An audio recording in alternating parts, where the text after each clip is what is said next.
Mau mewujudkan generasi yang berakhlakul kalimah dan bertanggung jawab? Ini solusinya. Bismillahirrahmanirrahim.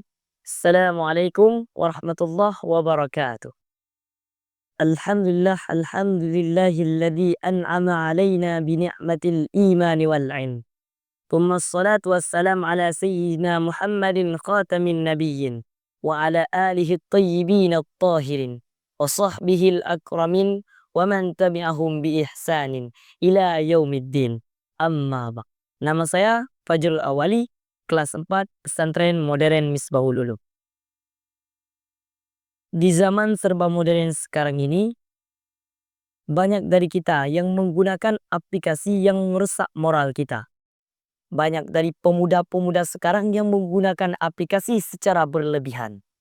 Dan banyak juga dari pemuda sekarang yang terjerumus ke dalam pergaulan bebas.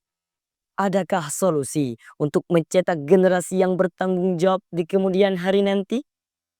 Nah, dari pertanyaan tersebut, jawabannya akan menjadi judul dari syarahan saya, yaitu dayah atau lembaga pesantren adalah solusi terbaik bagi generasi muda bangsa.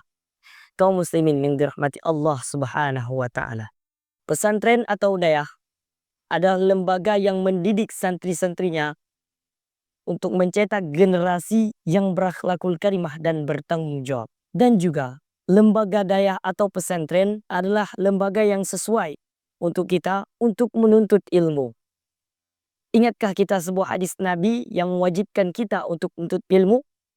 Talabul ilmi faridatun ala kulli muslimin wal muslimatin.